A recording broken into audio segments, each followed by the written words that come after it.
สังรักขังกตังปวิสตินาปาทัสันตาสังรักขังกตังปวิสตินาจักกุสันตนาโส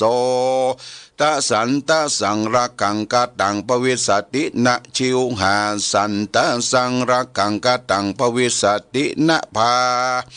กายสันตสังรักขังกตังภวิสตินะมโนสันตสังรักขังกตังภวิสตินะภวังคะสันตสังรักขังกตังภวิสติหัตถะอุตรังนาลาปิสติยักโขวายักขีวายักขปโตวายักขปติวายักขมหามาโตวายักขมหามาติวายักขปริชาโชวายักขปราชชีวายักขปัจจโรวายักขปัจจรีวาขันทโพวาขันทพีวากันทโปตะโกวาขันทโปติกาวากันตปะมหามาโตวากันตปะมหามาติวากันตปะปริชาโชวากันตปะปริชาชีวากันตปะปัจจโรวากันตปะปัจจเรวากุมปันโตวากุมปันเตวากุมปันปโตติโกวากุมปันตะโปติกาวากุมปันตะมหามาโตวากุมปันทะมหามาติวากุมปันตะปริชาโชวากุมปันตะปราชชีวากุมปันตะปัจจโรวากุมปันตะปัจจริวานาโควานาคิวานาคะโปตะโกวานาคะโปติกาวานาคะมหามาโตวานาคะมหามาติวานาคปริจโชวานาคปราชชีวานาคปัจจโรวานาคปัจจริวามหาระโความหาระคีวาพราตโกวาพราติกาวาพระชโชวาพระชชีวาปหุจิตตวาภิกขุนีวังภิกขุนีวังวาอุปาสกานังวาอุปาสิกานังวาคุติญารักขายะอวิหิงสายาภาสุกวิญญายาเตสัตตะอุตรังนาลาปิสติอิธรรมโวจะภควาอา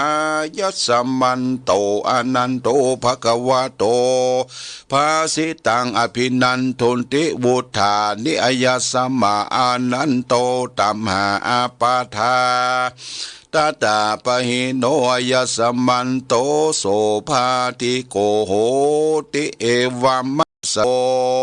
นิโลปัตถโวนิรันตรายโยปหุราโพปหุยาโสปหุโพโคปหุปัญโยภวันตุสัพพตาติสารากลิวิจานสุตตังดิติตัง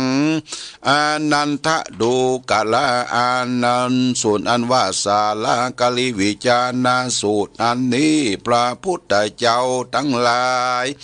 หากเทศนามาจุตนจุพระองค์เป็นกับด้วยปัญโยจนะอันประเสริฐล้ำเลิศเปิงเป็นสุขแก่บริษัททั้งหลายสี่จำพ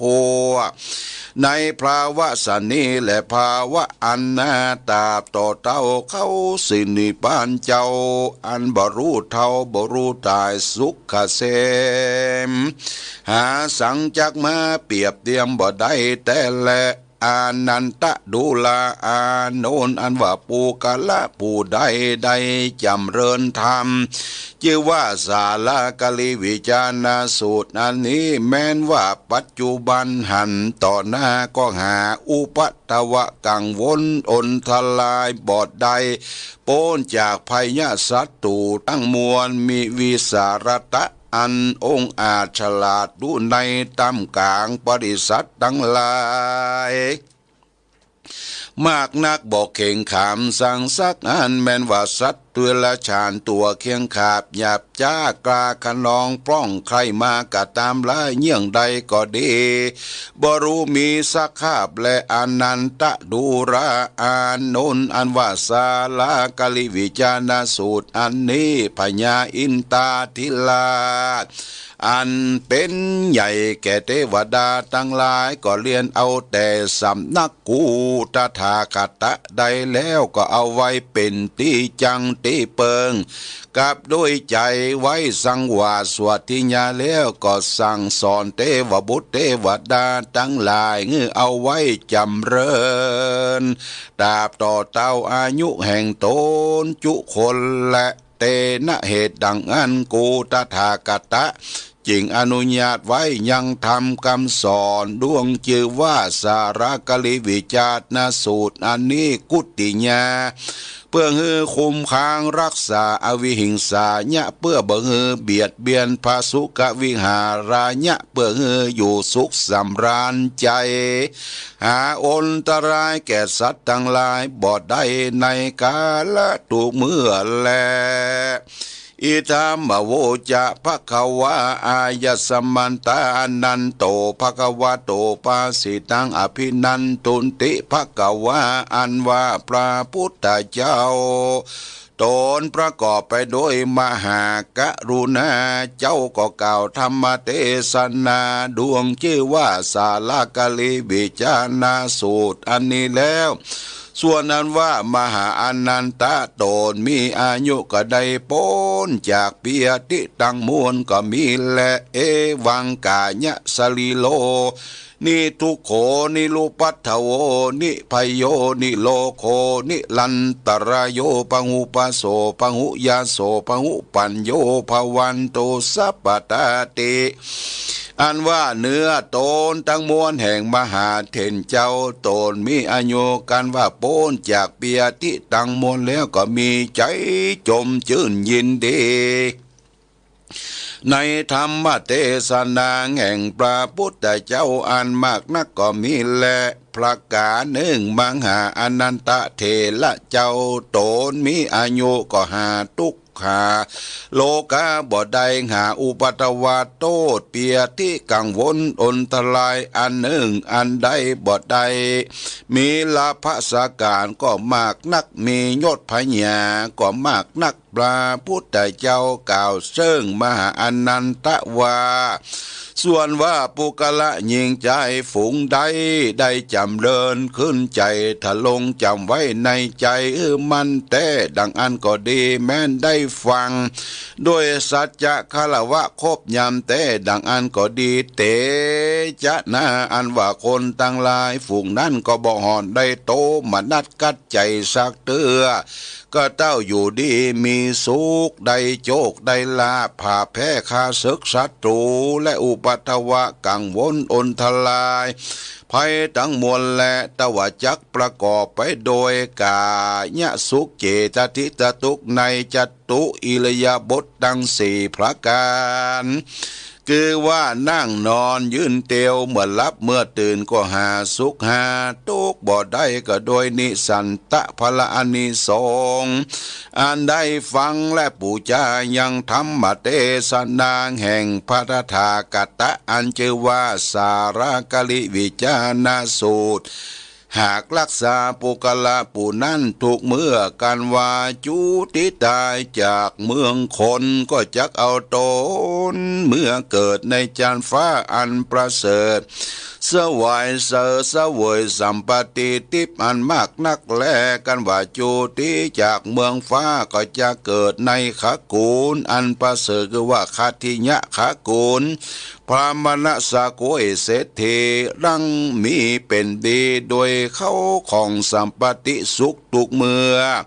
ทุกภวชาติอันเกิดมานั้นยุต่างใดก็ตามตานะศีลเมตตาภาวนาไปใจเพื่อเป็นปัจจัย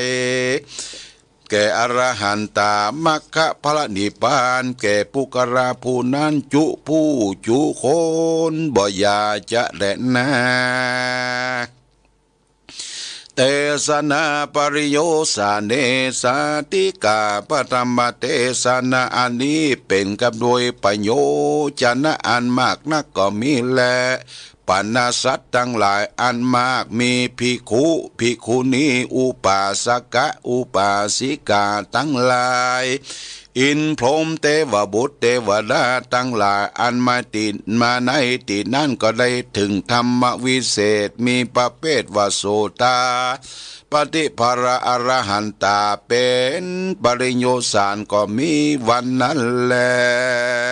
สารกลิวิจารณสุตตังนิติตังขีญาอันเก่าสั่งวัลนา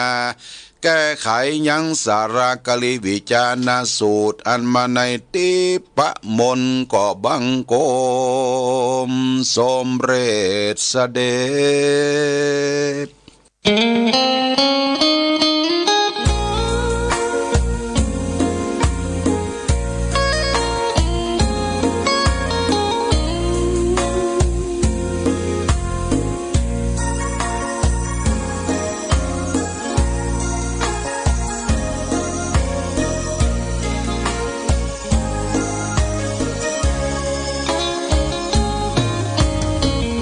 วัดวาอารามเรืองรองพ้องฟ้า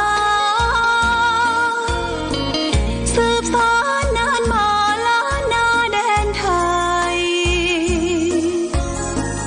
วัดพระบาทอุดมน้ำบ่อสาวาเล่าขานกันมานานไกลศาสนายิ่งใหญ่ของชน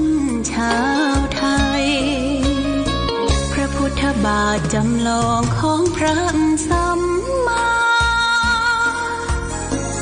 องค์พระศาสดาพุทธบูชากราบไหว้องค์พระเจ้าฝางอุดมศิลป์ผู้สร้างสรรค์มานานไกลนามอุดมก้องไปสมในฉายา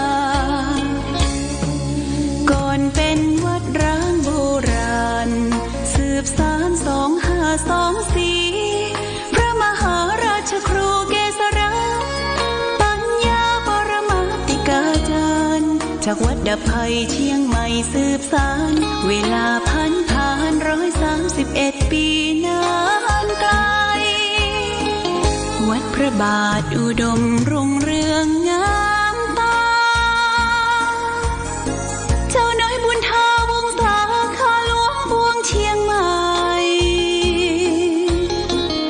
ปกครองหัวเมืองฟ้าทุ่มเทแรงกายแรงใจทุกชาติพันธุ์รวมใจรักษามัคคี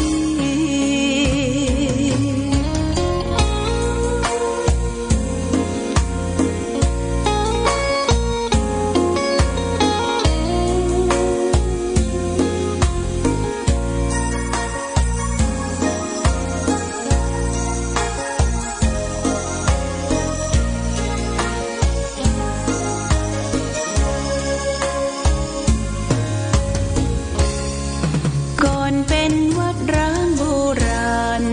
สืบสาน2524พระมหาราชครูเกษราปัญญาปรมาติกาจารย์จากวัดดับภัยเชียงใหม่สืบสานเวลาผ่าน131 ปีนานไกลวัดพระบาทอุดมรุ่งเรืองงามตาเจ้าน้อยบุญทาวงศาข้าหลวงพวงเชียงใหม่ปกครองหัวเมืองฟ้าทุ่มเทแรงกายแรงใจทุกชาติพันธุ์รวมใจรักษามัคคี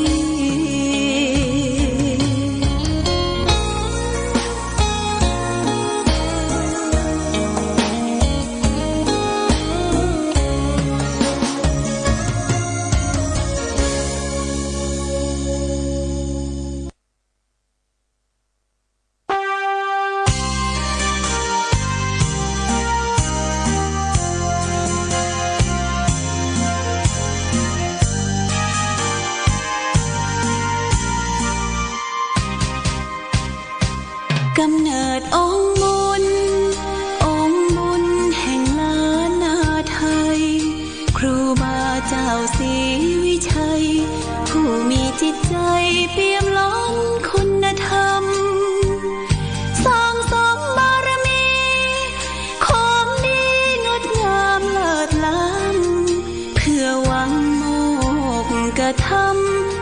รารถนาพุทธภูมิมา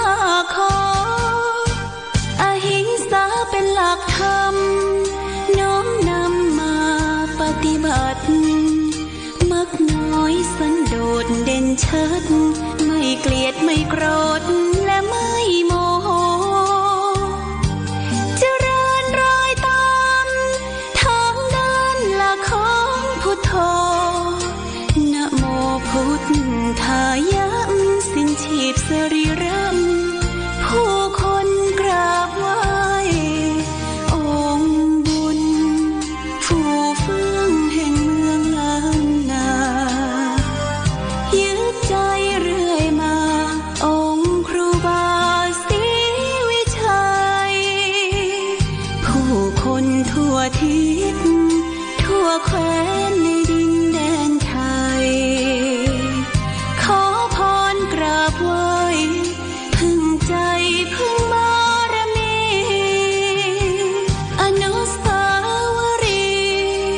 แห่งนี้ครูบาสูงใหญ่ให้คนบูชาน้อมไหว้สำนักวิปัสสนานะโมสวาแห่งนี้วัดพระบาทอุดมให้ท่านชื่นชมพึ่งบารมีเชิญชวนญาติโยมน้องพี่ไหว้บารมีขององค์ครูบา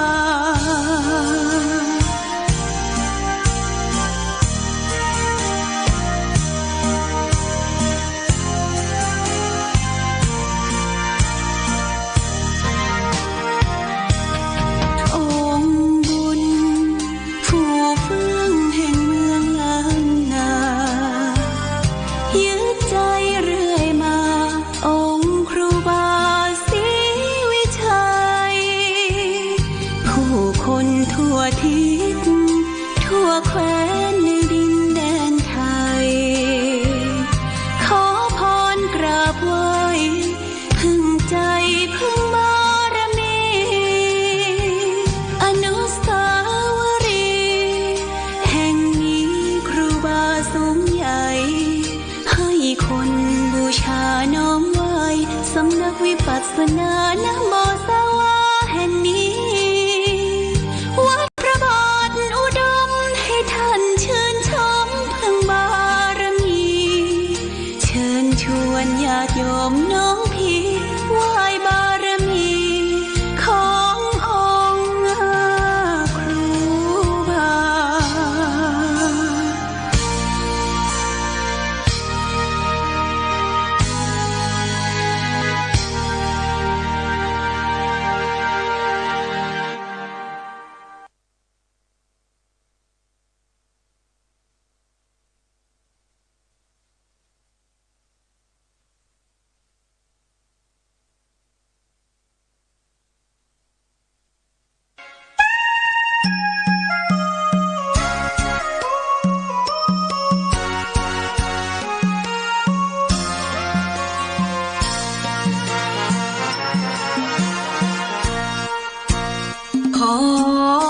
อกล่าว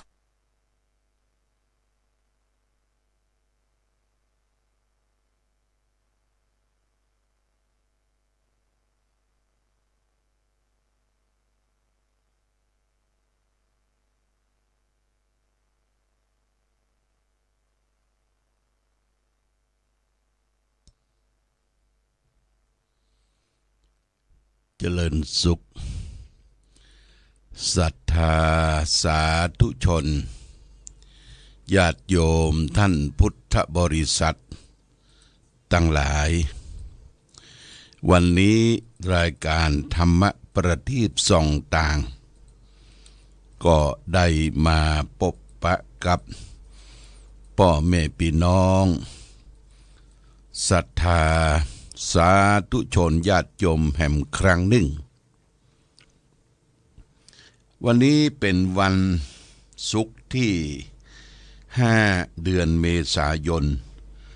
พุทธศักราช2567ซึ่งตรงกับ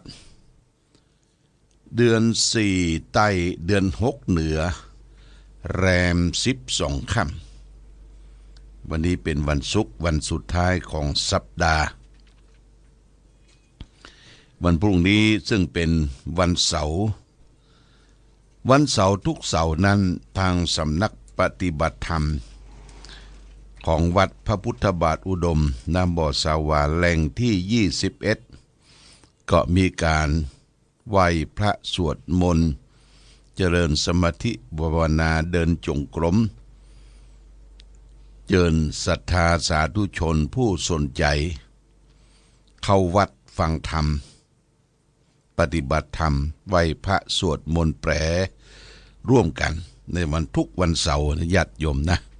เขาได้กำหนดกันไว้อย่างนั้น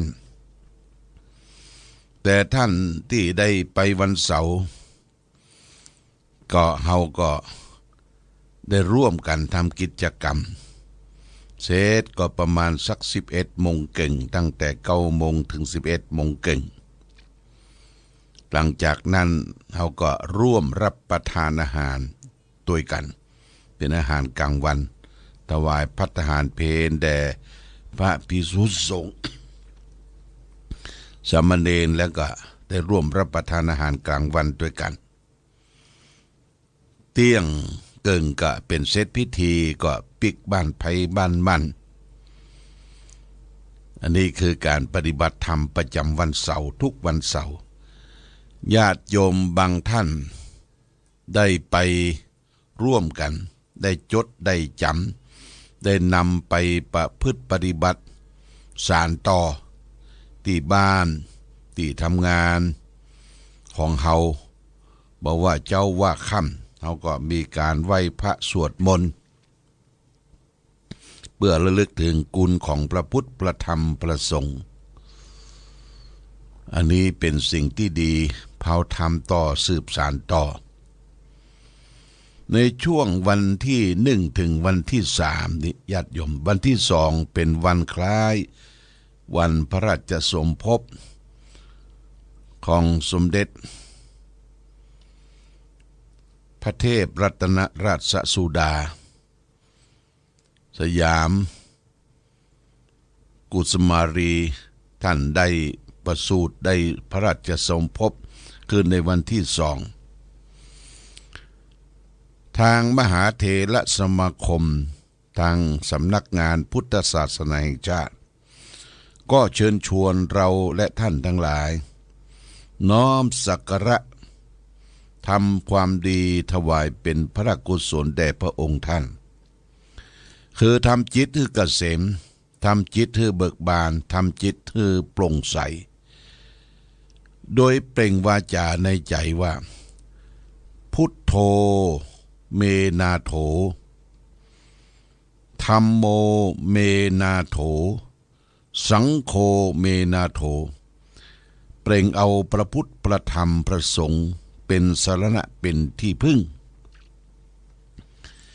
พุทโธเมนาโถข้าพเจ้าขอเอาพระพุทธเจ้าเป็นสรณะเป็นที่พึ่งธัมโมเมนาโสข้าพเจ้าขอเอาพระธรรมเป็นสรณะเป็นที่พึ่งสังโฆเมนาโถข้าพเจ้าขอเอาพระสงฆ์เป็นสรณะเป็นที่พึ่ง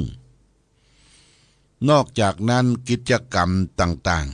ๆก็ได้เกิดขึ้นมากมายเกี่ยวกับด้านพระพุทธศาสนากิจกรรมที่ผ่านพ้นมาของวัดพระพุทธบาทอุดมก็คือการได้บวชสามเณรภาคฤดูร้อนในวันที่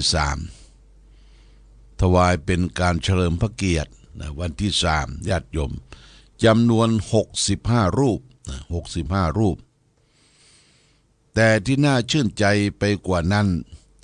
65 รูปเนี่ยตอนเย็นก็มีการปฐมนิเทศแล้วก็ถามว่าใครจบป.6 มาแล้วยกมือกันครึ่งก็ประมาณสัก30 กว่ารูปที่จบป.6 พร้อมที่จะได้เรียนต่อศึกษาต่อบวชต่อนี่เป็นอานิสงส์ญาติโยมเป็นอานิสงส์ก็เป็นกถวายเป็นพระราชกุศลถวายฉลายเป็นพระเกียรติ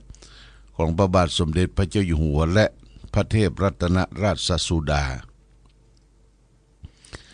พร้อมกันนั้นในวันที่4ญาติโยมวันที่4ตะวาเนี่ย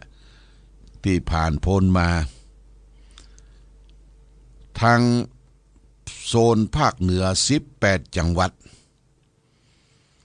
ได้กำหนดเอามีการเทศ4ภาคคือภาคเหนือเป็นครั้งที่2จัดสถานที่หอการค้า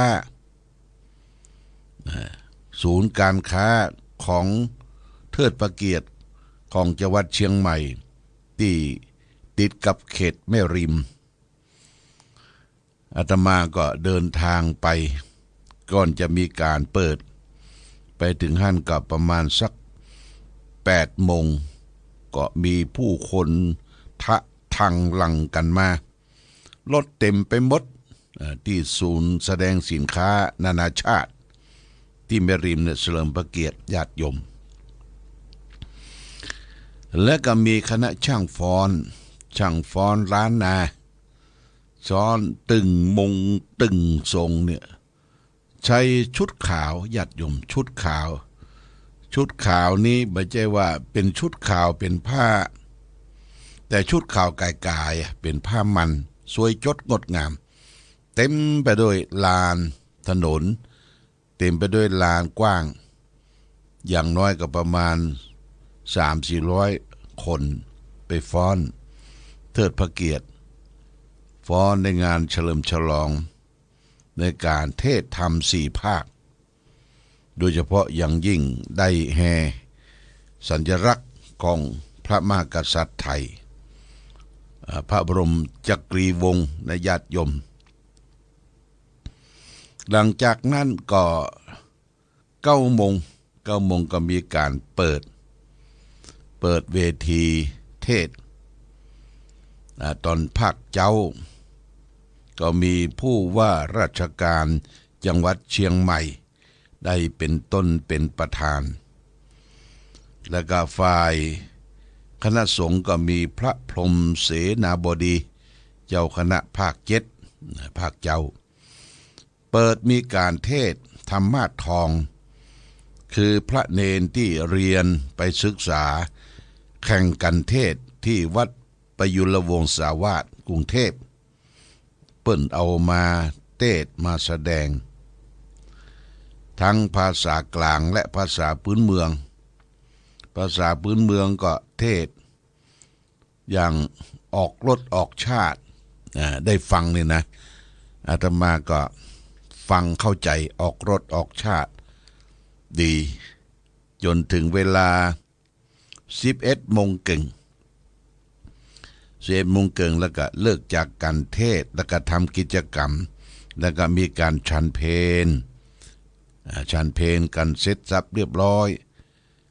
เที่ยงครึ่งก็เริ่มภาคบ่ายกับภาคบ่ายพระสงฆ์ที่ไปเป็นประธานก็คือพระพรหมโมรีรักษาการเจ้าคณะใหญ่หนเหนือวัดปากน้ำภาษีเจริญไปเป็นต้นเป็นประธานแล้วก็ฝ่ายคฤหัสถ์คือคุณโยมเกษมองคมนตรีไปเป็นฝ่ายคฤหัสถ์ตอนบ่ายจะมีการเทศ2 ธรรมาสน์โดยธรรมาสน์ทองที่ได้ฝึกฝนอบรมมาก็คือเจ้าอาวาสวัดยางกวงในเชียงใหม่และก็มีท่านเจ้าคุณพระเทพอันนี้เป็นนักเทศวัดประยุรวงศาวาสเป็นบุรพาจารย์ของนักเทศที่ใจภาษาไทยถูกต้องรั่นริ้นถูกต้องเทศได้รสได้ชาติญาติโยมได้รสได้ชาติเทศใช้เวลาประมาณเกือบจะ 1.5 ชั่วโมงเสร็จแล้วก็มีการทำกิจกรรม ถวายเป็นการเฉลิมพระเกียรติมีการเจริญพุทธมนต์เสร็จพิธีก็มีการถวายถุงย่ามถวายผ้าไตรพระราชทานอาตมาก็ได้รับถุงย่าม1 ใบแล้วก็พร้อมโดยพวงดอกไม้พวงมาลัยแล้วก็กั๊บนะญาติโยมครับแต่ว่าเนี่ยวันที่4นะกลับถึงวัดก็ประมาณสักทุ่ม2 ทุ่มเกือบจะ2 ทุ่มถึงวัดอันนี้ทั้งวันแต่ว่าเนี่ยทั้งวันไปร่วมกันฟังธรรม4 ภาคภาคเหนือเปิ้นจัดที่ศูนย์แสดงสินค้านานาชาติเป็นอาคารที่โอโถงมากญาติโยมศูนย์สินค้าเนี่ยมีการติดแอร์มีห้องโถงใหญ่คนบรรจุได้เป็นหลายพันเพื่อก็ได้ทำพิธีถ่ายภาพแล้วก็ออนไลน์ไปทั่วโลกเพื่อแสดงศักยภาพของเราชาวพุทธทั้งหลายเป็นการสืบสานสืบต่อการเผยแผ่พระพุทธศาสนาอันนี้เกิดขึ้นโอ้ชื่นอกชื่นใจแต่วันนี้วันค่ำวันที่4และวันที่5วันนี้ญาติโยมวันที่5วันนี้ ตื่นตั้งแต่4 โมงเก่ง4 โมงเก่งล้างหน้าล้างตาไหว้พระสวดมนต์โดยตนเองเสร็จแล้ว4:45รถตู้มารับพร้อมโดยญาติโยมเดินทางไปอำเภอแม่สายเพื่อจะได้ข้ามไปท่าขี้เหล็กฝั่งปุ้นเขตพม่าที่วัดสายเมืองได้รับนิมนต์เพื่อได้ไปร่วมทำบุญอุทิศถวายแด่ครูบาแสงล่าวัดสายเมืองครูบาแสงล่านั้นถูกยกย่องจากพระบาทสมเด็จพระเจ้าอยู่หัวเป็นเจ้าคุณนะเป็นเจ้าคุณ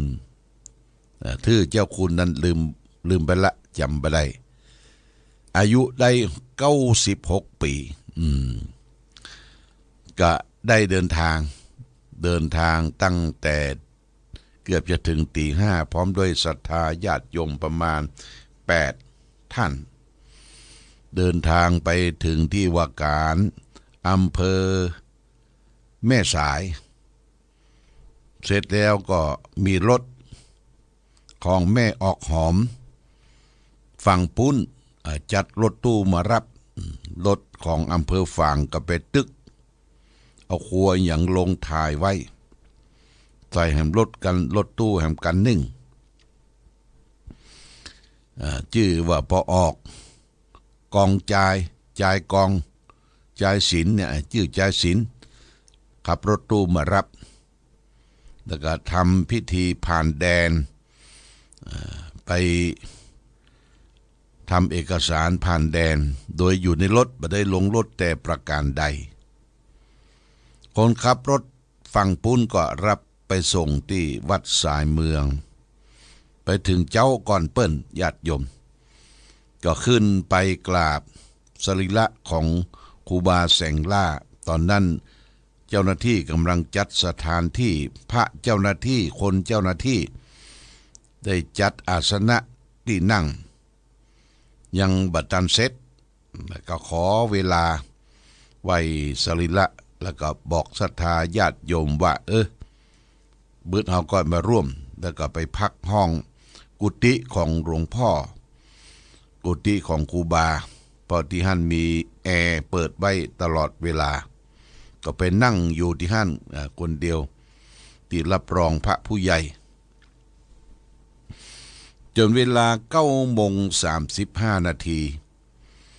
ก็ขึ้นไปร่วมแล้วก็รับทายทานที่ทางคณะสงฆ์ศรัทธาญาติโยมท่านสาธุชนทั้งหลายได้จัดถวายทานโดยเฉพาะอย่างยิ่งวันนี้ก็เป็นพ ระภิกษุสงฆ์พระเถระจากประเทศไทยเป็นส่วนมากก็ไปเจอหลายตนหลายองค์หลายรูปได้ไปรับทายทานด้วยกันทายทานก็มีผ้าไตรชุดหนึ่งแล้วก็มีถุงย่ามแล้วก็นอกจากนั้นเป็นหนังสือญาติโยมเปิ้นเอาหนังสือใส่ถุงขาว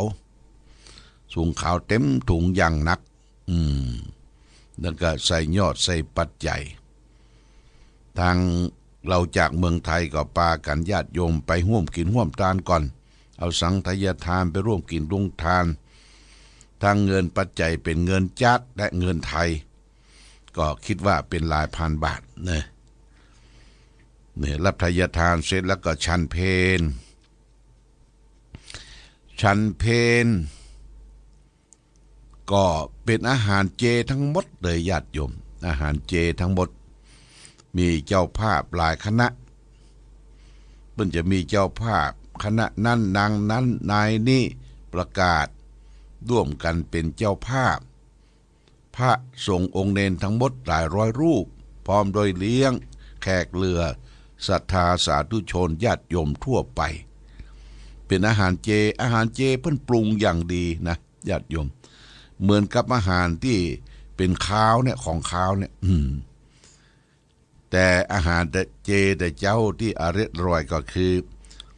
ซาบะแตงญาติโยมซาบะแตงเปิ้นขูดบะแตงซาบะแตงใส่งาใส่อย่างนี้โอ้รสชาติดีหลังจากฉันภัตตาหารเรียบร้อยแล้วญาติโยมท่านสาธุชนก็มันอากาศมันร้อนก็เสาะหาที่พักที่เซาก็ไปพักที่กุฏิของหลวงปู่ครูบาแสงลาอย่างเก่าพอถึงเวลาบ่าย3 โมงบ่าย2 โมง 40ก็จะมีครูบาจุ้มพร้อมด้วยคณะเพิ่งก็เดินทางมากราบสรีระและสวดมนต์สวดมาติกาสวดสังเวช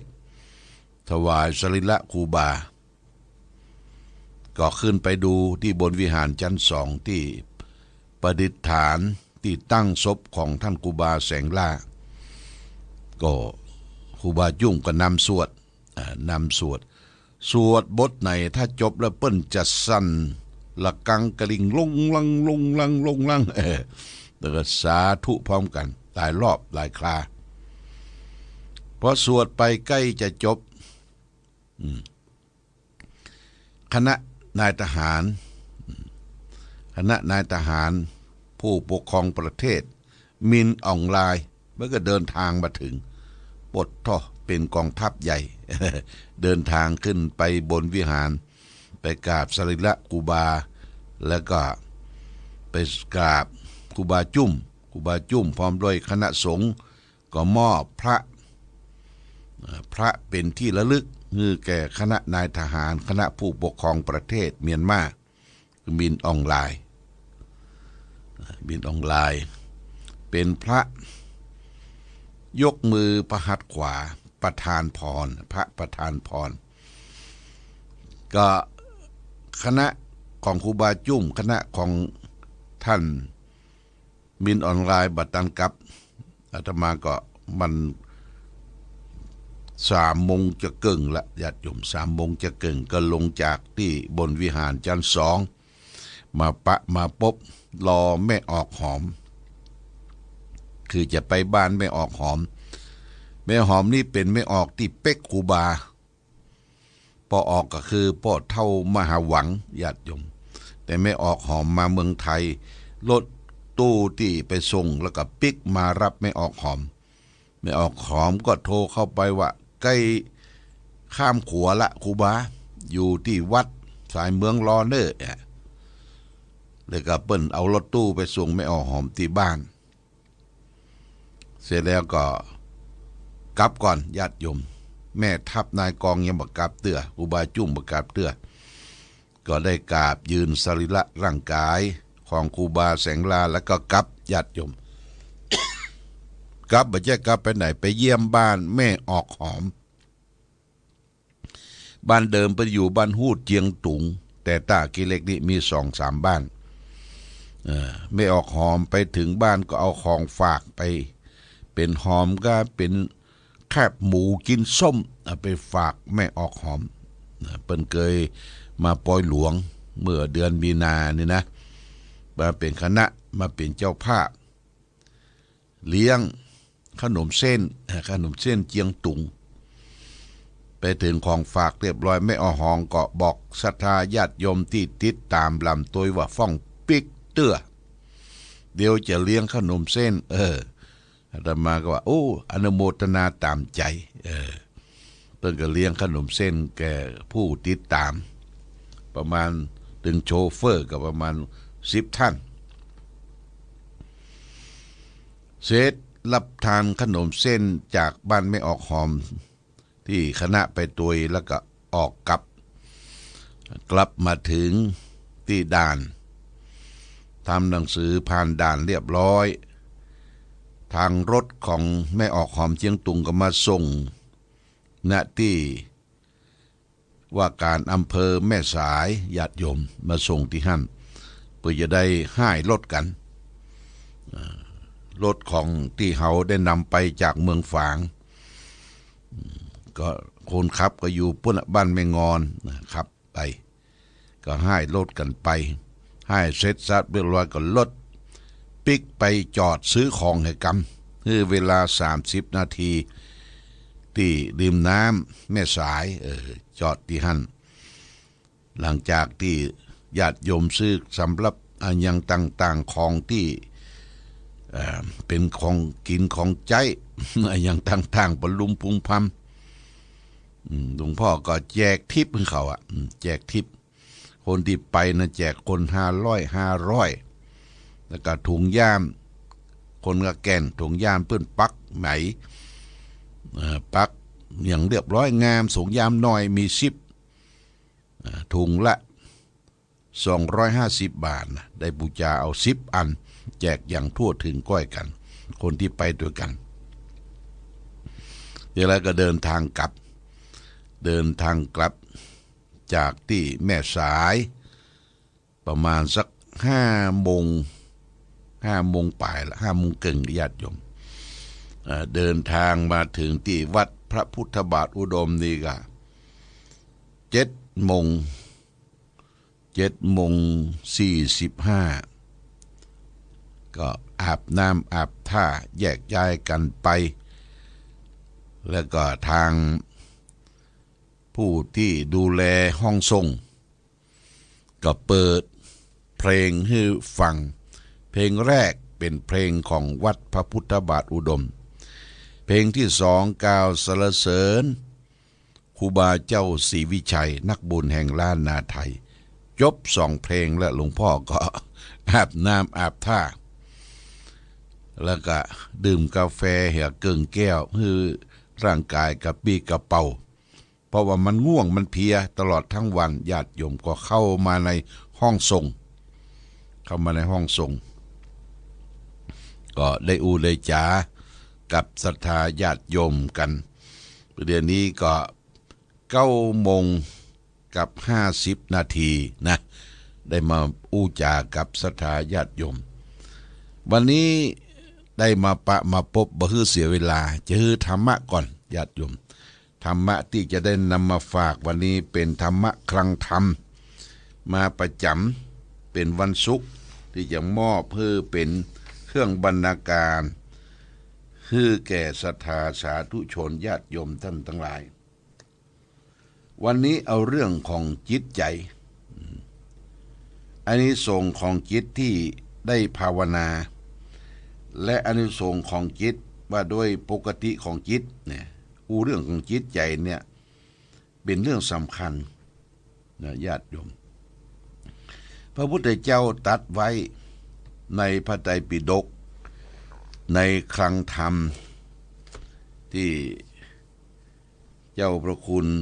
เปิ้นลงนามว่าพระธรรมกิตติวงศ์ทองดีสุรเดโชประถึง9 ประโยคราชบัณฑิตและคณะเปิ้นได้คิดค้นออกมาแล้วก็นำมาตีแผ่พิมพ์ไว้ก้อนออกมา บทหนึ่งท่านกล่าวว่าจิตตังภิกขเวภาวิตังพหุรีกตังสหโตอัฏฐายะสังวัตติซึ่งแปลว่าดูก่อนภิกษุทั้งหลายจิตที่อบรมแล้วเนี่ยทำให้มากแล้วย่อมเป็นไปเพื่อประโยชน์อย่างใหญ่หลวงนี่เป็นข้อที่หนึ่งข้อที่สองจิตตังภิกขเวภาวิตังพหุรีกตังสุขาทิวาหังโหตุแปลว่าดูก่อนภิกษุทั้งหลายจิตที่อบรมแล้วทำให้มากแล้วย่อมนำสุขมาให้นี่ก็ข้อที่สามจิตตังภิกขเวทันตังคุตตังรักขิตังสังวุตังมหาโตอัฏฐายะสังวัตติดูก่อนภิกษุทั้งหลายจิตที่ฝึกแล้วคุ้มครองแล้วรักษาแล้วสังวรแล้วย่อมเป็นไปเพื่อประโยชน์อย่างใหญ่หลวงอันนี้พระพุทธเจ้าตัดเรื่องของจิตภาวนาเนี่ยไว้3 วาระ3 วาระจิตฟืดฝึกอบรมคือมากแล้วจิตที่ทำอบรมมาแล้วนำสุขมาให้และก็จิตที่ฝึกแล้วคุ้มครองแล้วรักษาสังวรแล้วย่อมเป็นไปเพื่อประโยชน์การฝึกจิตนี่สำคัญมากญาติโยมเป็นจะได้สำคัญเพราะว่าจิตเป็นนายกายเป็นบ่าวกายเป็นคนรับใจจิตรับใจใจคำสโลแกนของนักปฏิบัติธรรมหรือโครงการแผ่นดินธรรมแผ่นดินทองเปิ้นกล่าวไว้ว่าจะปลูกพืชให้เตรียมดินจะทำกินให้เตรียมอาหารอย่าพัฒนาการให้เตรียมคนอย่าพัฒนาคนให้พัฒนาที่จิตใจเราจะไปพัฒนาผู้ใดใครพัฒนาตัวเราก่อนเป็นประการสำคัญนี่ญาติโยมท่านสาธุชนทั้งหลายคือพัฒนาตัวเฮาก่อนนะไม่ใช่ว่าตัวเฮาไม่ได้พัฒนาถึงแม้ว่าจะมีความรู้มากมายกายกองเป็นด็อกเตอร์เป็นศาสตราจารย์เป็นผู้จบบาลีปริญญาธรรมถึง9 ประโยคนะเป็นการเรียนรู้ที่จดจำนำมาแต่เฮาบ่ได้ฝึกจิตของเฮานะบ่ได้ฝึกจิตของเฮาเข้าถึงธรรมอบรมดีแล้วฝึกดีแล้วเนี่ยบ่ได้ถึงนั้นเฮาก็บ่สามารถที่จะประคับประคองจิตใจตนเองได้มันกัดแกว่งอยู่ตลอดเวลามันไหวไปตามสภาพสิ่งแวดล้อมเกิดขึ้นของโลกในปัจจุบันอยู่ตลอดเวลาเพราะฉะนั้นจิตที่ฝึกแล้วเนี่ยอบรมแล้วสั่งสมมาดีแล้วน่ะย่อมนำความสุขมาให้จะต้องฝึกจิตนะญาติโยมการฝึกจิตของเราและท่านทั้งหลายมี2 สถานเบื้องแรกเรียกว่าสมถกรรมฐานสมถกรรมฐานเป็นการฝึกจิตอบรมเป็นเบสิกเริ่มต้นอย่างเช่นเฮาจะไปปฏิบัติธรรมสำนักใหญ่ๆหรือที่ท่านสำนักนั้นๆได้จัดเป็นคลอสได้จัดเป็นหมู่รวมกันประพฤติปฏิบัติธรรมมันก็จะต้องมีครูบาอาจารย์ที่จะได้สอดส่องดูแลให้ข้อคิดข้อหันเจริญไปตามที่เฮาปฏิบัติธรรมเรียกว่าเป็นสมถะเป็นการเริ่มต้นครูบาอาจารย์ทั้งหลายนั้นเปิ้นบอกว่าเป็นพระวิปัสสนาจารย์พระวิปัสสนาจารย์เนี่ยเป็นคนที่ชี้แนะแนวทางในการประพฤติปฏิบัติ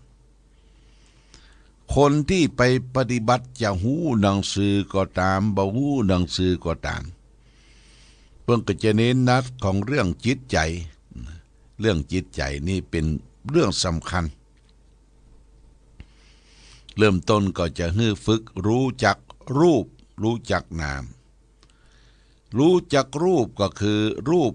คือร่างกายของเฮาเนี่ยอันประกอบไปโดยธาตุทั้งสี่คือธาตุดินธาตุน้ำธาตุไฟธาตุลม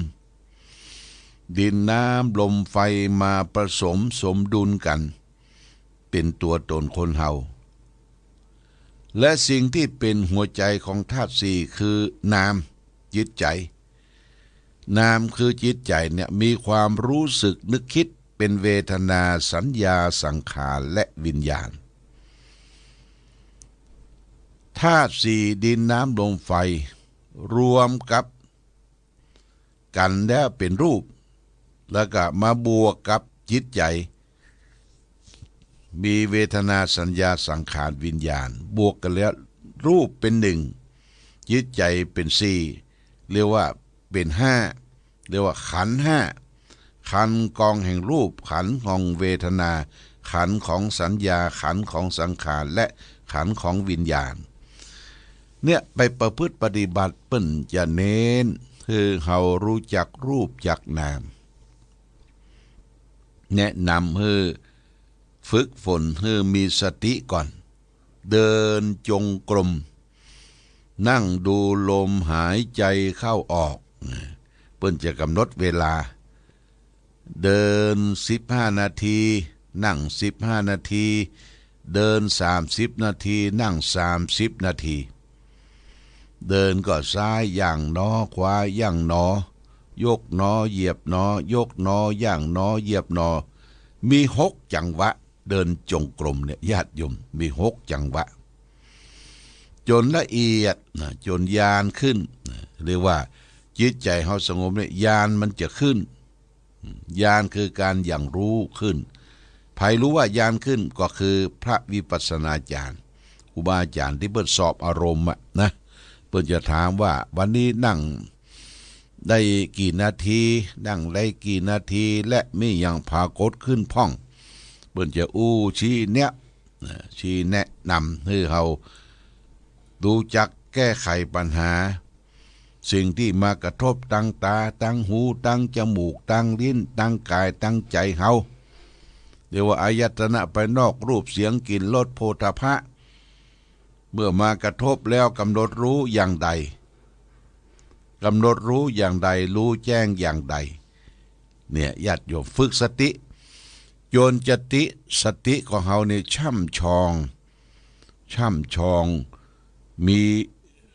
การเกิดดับของรูปนามเกิดขึ้นจิตใจก็มีสมาธิมีความตั้งมั่นบ่วอกแวกบ่หวั่นไหวบ่ฟั่นเฟือนเมื่อจิตใจตั้งมั่นแล้วก็ครูบาอาจารย์พระวิปัสสนาจารย์ก็บอกว่าให้ขึ้นสู่วิปัสสนาเอาจิตของเฮาตั้งมั่นดีแล้วขึ้นเบื้องสูงเรียกว่าวิปัสสนาเป็นการใช้ปัญญารู้แจ้งแทงตลอดในขันธ์ห้ารูปเวทนาสัญญาสังขารและวิญญาณนี่ญาติโยมนี่มันง่ายนะนี่ง่ายแต่การปฏิบัติเนี่ยต้องใช้เวลาแต่ว่าเราปฏิบัติกันตึงวันเนี่ยมันจะมีเวลาน้อยนิด10นาทีเป็นการคมให้เกิดสติเหมือนกับเฮาเอาบะหินไปทับหญ้าเอาไม้ไปทับหญ้าไว้พอเอาหินออกไม้ออกหญ้านั่นก็คืนมาหามละกิเลสตัวนี้นะถ้าเฮาปฏิบัติต่อเนื่องจนหญ้าตัวนั้นตายมันบ่ฟื้นมากิเลสตัวนั้นบ่ฟื้นมาบ่มีชีวิตขึ้นมาแล้วนั่นคือจะได้ผลแต่ว่าทุกวันเฮาคงไว้แต่ยังดีญาติโยมดีที่ว่าเฮาได้เข้าวัดเข้าวาได้รู้จักหลักของปฏิบัติเริ่มต้นรู้จักลมหายใจเข้าออกรู้จักการเดินจงกรมและรู้จักทำให้จิตใจสงบเยือกเย็นนี่อันนี้ขอเรื่องของจิตใจจิตตภาวนากถา ว่าโดยอานิสงส์ของจิตภาวนามันทำให้เกิดความสุขทำเกิดความสุขได้จะได้เปิ้นจะเอาจิตใจเฮาตั้งมั่นดีแล้วเนี่ยไปใจงานไปต่อสู้กับผู้คนสังคมได้ถึงวันเนี่ยเฮาก็มานั่งนึกตึกตองดูตัวเองตัวเก่าว่าหลังจากที่เฮาเข้าวัดเข้าวาน่ะกิเลสมันลดน้อยถอยลงไปพ่องก่อความขี้โลภขี้มั่งขี้มีใครได้เนี่ยมันถอยลงไปพ่องก่อ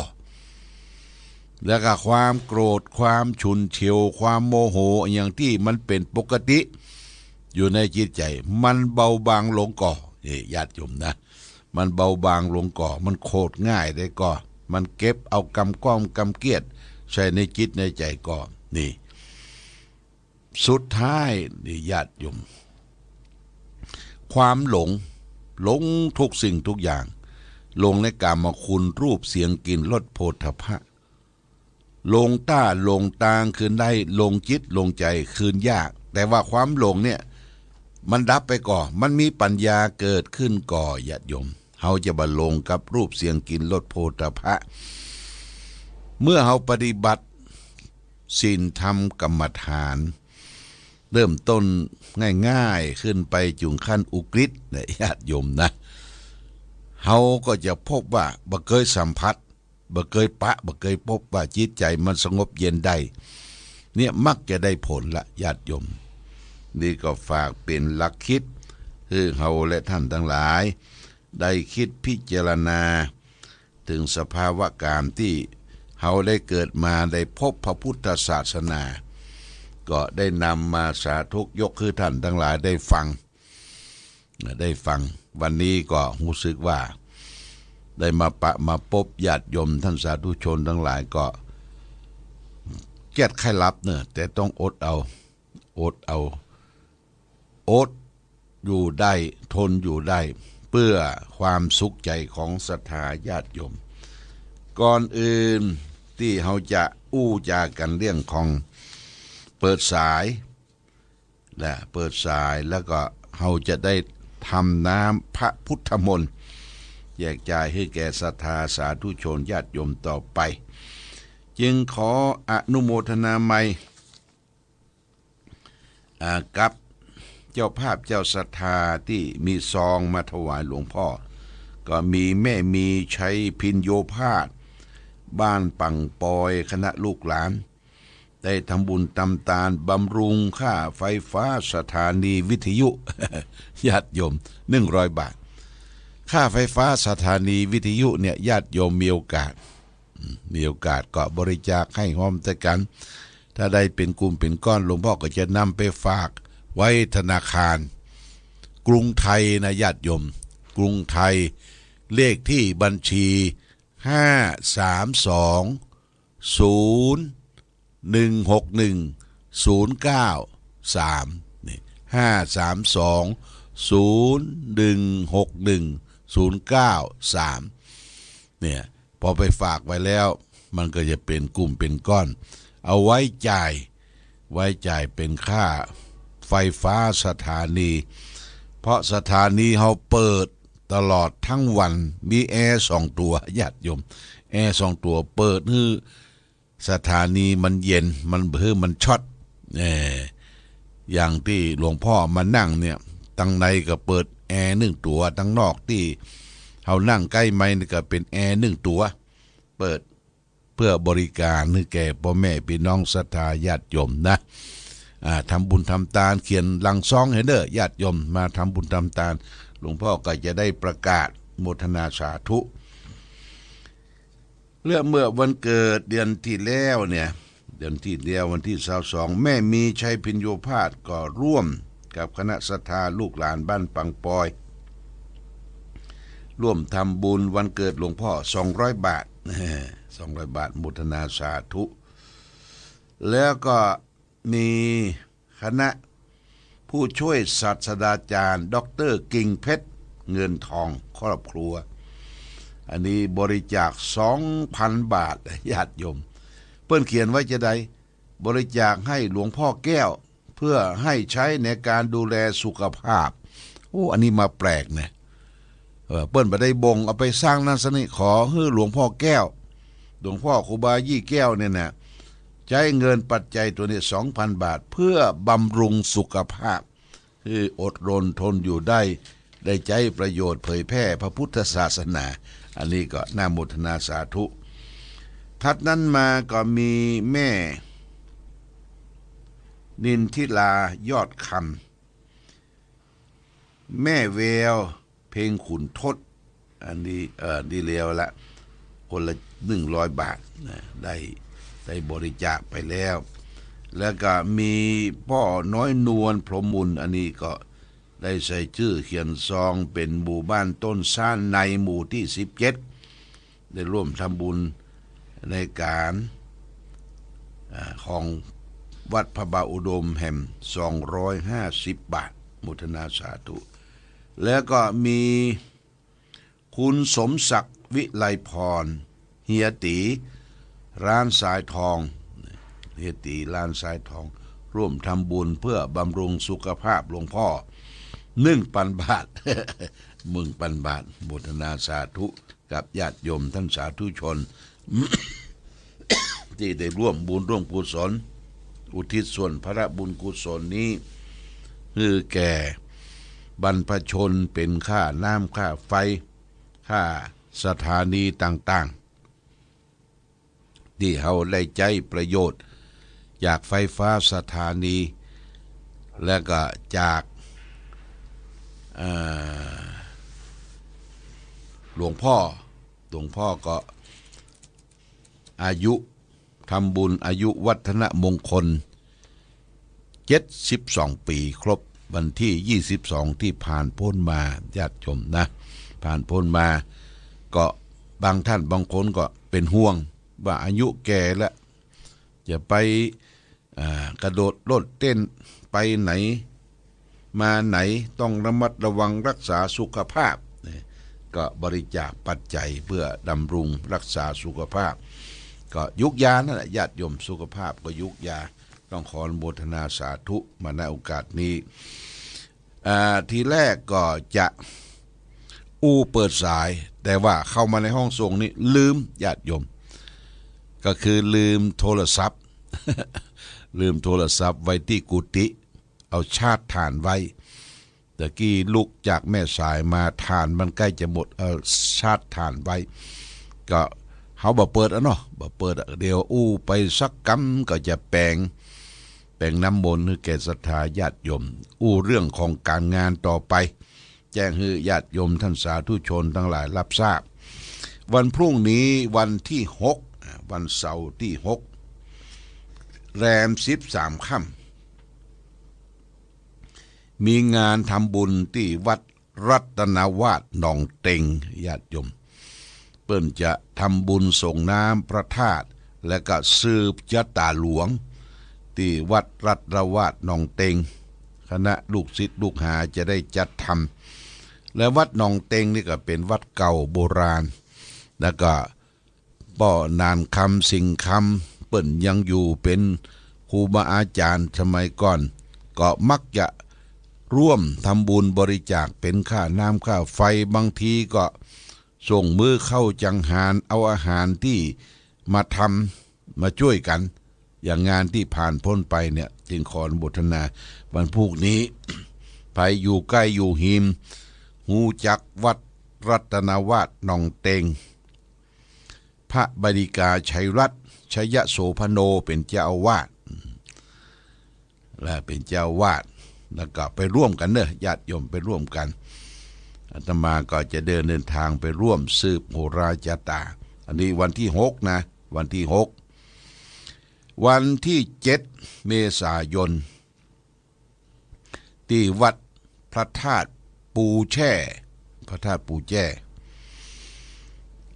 ท่านเจ้าวาดวัดพระธาตุปูแช่เจ้าคณะตำบลมริกาท่านสุปัญโยเปิ้นได้รับพระราชทานสัญญบัตรพัดยศตำแหน่งเจ้าคณะตำบลเปิ้นจะฉลองแล้วเนอะญาติโยมนะที่วัดพระธาตุปูแช่พระครูประหลัดปีชา จะฉลองสัญญบัตรพัดยศแต่ชื่อพระครูใหม่จำบ่ได้ จำบ่ได้วันที่7นะวันที่7เมษายนวันที่8เมษายนวันที่8เมษายนตรงกับวันคล้ายวันเกิดของท่านมหานพดลเจ้าคณะอำเภอวังเหนือญาติโยมอาตมาก็จะได้เดินทางไปร่วมสืบโหราจาตาและเปิ้นนัดกันเนอะนัดกันไว้ที่วัดคีรีบรรพตวัดอะไรอย่างนี้นะที่วัดของมหานพดลได้ช่วยกันบริจาคให้หอมสะเก้าดำหัวครูบาอาจารย์จัดทำบุญเป็นการดำหัวประจำปีขึ้นสงกรานต์วันที่8เนี่ยที่วัดมหานพดลหลวงพ่อก็จะได้เดินทางจากเบืองฝางไปประมาณตีสี่นี่แม่จงดีก็บอกว่าจะหารถไว้ตีสี่จะพากันไปขึ้นสีขาวพอออกไม่ออกศรัทธาก็ติดต่อแม่จงดีจะไปกันได้ไปถึงปุ้นก็ก่อน9 โมงจะทำพิธีสืบโหราจตาท่านมหานพดลก่อนแล้วก็พิธีสะเก้าดำหัวอาจจะเป็นตอนบ่ายคณะวิทยากรเฮือธรรมะคลื่นสีขาวจะได้ไปพบกันที่วันที่8เมษายนแล้วก็เคลื่อนไปเป็นวันที่9เมษายนที่วัดศรีบุญเรืองแม่ห้างท่านพระครูศรีทวัฒน์โสพลคืออาจารย์มหาบุญเกตนักเทศชื่อดังได้นิมนต์หลวงพ่อพร้อมด้วยคณะสงฆ์ไปเจริญพระพุทธมนต์สืบโหราจตาเรียกว่าสืบชะตาหลวงวัดแม่ห้างหลวงเนี่ยวัดแม่ห้างหลวงเปิ้นจะได้สืบชะตากันวันที่9อันนี้ก็แจ้งข่าวบุญข่าวกุศลฮือศรัทธาสาธุชนญาติโยมท่านทั้งหลายได้รับทราบเกี่ยวกับงานบุญงานกุศลแล้วก็ที่วัดพระพุทธบาทอุดมตอนนี้ก็สามเณรภาคฤดูร้อนก็ยังได้รับการฝึกฝนอบรมอยู่จะเปลี่ยนไปบิณฑบาตแต่หลวงพ่อก็บ่ทราบว่าจะไปบิณฑบาตจุดไหนเวลาใดอันนี้เปิ้นประชาสัมพันธ์อาจจะแจ้งไปแล้วแต่ทุกวันกลางวันกลางคืนตอนนี้ยังอบรมอยู่จำนวน65 รูปแล้วก็มีพระพี่เลี้ยงดูแลพอกอยหลวงพ่อก็สบายใจขึ้นสบายใจจะได้กูเตื้อนี่เขาก็จะลงมือเองไปควบคุมเองเนี่ยตอนนี้มีเลขาท่านปลัดขจรศักดิ์ผู้ช่วยเลขาก็คือท่านอธิการสิทธิทานอาจารย์บูมพร้อมด้วยคณะพระพี่เลี้ยงหลายรูปดูแลพอกอยเป็นอย่างดีลูกหลานที่ได้นำมาฝากอบรมฝากการบวชสามเณรภาคฤดูร้อนเนี่ยทางวัดพระพุทธบาทอุดมให้การอุปถัมภ์ดูแลเป็นอย่างดีญาติโยมนะตอนนี้การฝึกอบรมเพิ่นจะไปสิ้นสุดฝึกอบรมในวันที่12 เมษายนหลังจากที่ฉันเพลเรียบร้อยก็จะได้ปล่อยไปเยี่ยมพ่อเยี่ยมแม่ในวันสงกรานต์ปีใหม่พ่อแม่ผู้ปกครองก็จะมารับจะได้ปิดปัดชิมการอบรมนะแล้วก็เดือนพฤษภาก็จะมาสมัครเรียนต่อม.1 ม.2 ม.3 แล้วแต่จะเรียนต่อไปอันนี้ก็แจ้งให้ศรัทธาสาธุชนญาติโยมทั้งหลายรับทราบเกี่ยวกิจการงานวันนี้บ่เปิดสายเพราะลืมโทรศัพท์ญาติโยมนะลืมโทรศัพท์ต้องขออภัย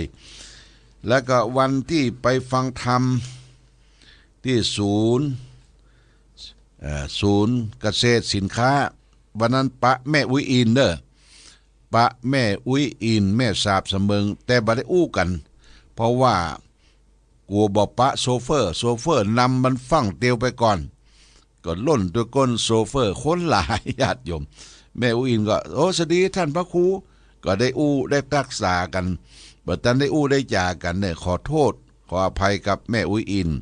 แม่สาบเสมิงมาณโอกาสนี้ตัวยนะคนมันนักมันหลายคนหลายพันคนน่ะที่ไปฟังเทศที่ภาคเหนือของเฮานะโซนภาคเหนือ18จังหวัดได้ไปร่วมกันที่วันที่4ต้องขออภัยมาณโอกาสนี้ตัวยเอาละต่อไปนี้ญาติโยมจะได้แปลงน้ำมนต์คือแก่ศรัทธาญาติโยมพอสมควรแก่กาลเวลาหลังจากนั้นก็จะได้พักได้เซาหลังจากที่เดินทางวันนี้ไปแม่สายไปวัดสายเมืองตากิเล็กไปตั้งแต่ตี 5ปิกมาก็เกือบจะ2 ทุ่มญาติโยมก็จะได้แปลงน้ำมนต์ให้ศรัทธาญาติโยมท่านสาธุชนนำไปอาบไปกินไปบริโภคใจเพื่อเป็นการสะเดาะเคราะห์ขึ้นปีใหม่ให้มีโชคมีใจอายุมั่นควรยืนอย่าเจ็บอย่าจนอย่าไข้อย่าเมื่อยมีโชคมีลาภอย่าง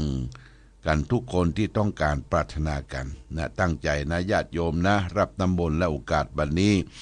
อย่าเจิญเตบุตรเทวดาเข้าบ้านก่อนเป็นประการแรกปริตู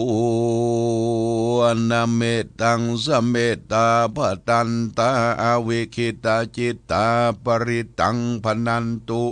สักเกกาเมจะรูเปคิลิสิคารตาเตจันตริเควิมาเน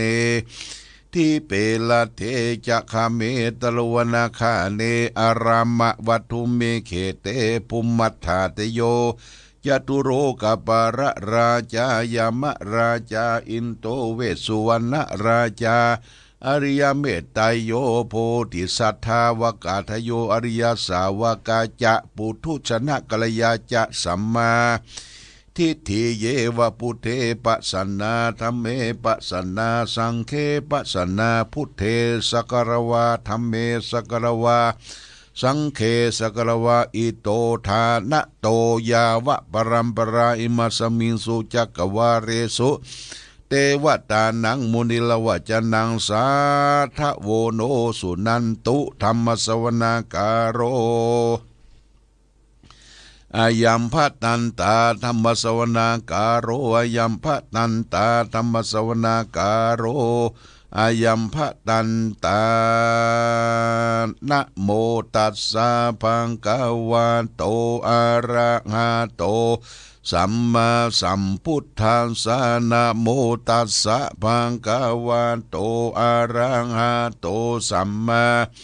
สัมพุทธัสสะนะโมตัสสะภะคะวะโตอะระหะโตสัมมาสัมพุทธัสสะพุทธังสรณังกัจฉามิธัมมังสรณังกัจฉามิสังฆังสรณังกัจฉามิตุติยัมปิพุทธังสรณังกัจฉามิตุติยัมปิธัมมังสรณังกัจฉามิตุติยัมปิสังฆังสรณังกัจฉามิตติยัมปิพุทธังสรณังกัจฉามิตติยัมปิธัมมังสรณังกัจฉามิตติยัมปิสังฆังสรณังกัจฉามิสรณะคัมมะนังอิติปิโสภะคะวะอะระหังสัมมาสัมพุทโธวิชชาจารณะสัมปันโนสุขโตโลกาวิทุวานุตตโรปุริสธรรมสารทิสัทธาเทวมนุสสานังพุทโธภควาติพุทธังชีวิตังยาวะนิพพานังสารนังคัจฉามินัตถิเมสารนังอัญญังพุทโธเมสารนังวารังเอเตนะสัจจวัชเชนะหุนตุเมชัยยะมังการังอุตตมังเคงะ วันเตงหังปาทะปังสุงวรุตตามังพุทเทโยชาลีโตโทโสพุทโธขมาตุตังมามังเอเตนะชะเจวัชเชนาหุนตุเมชยะมังการังอุตตมังวันเทงหังปาทะปังสุง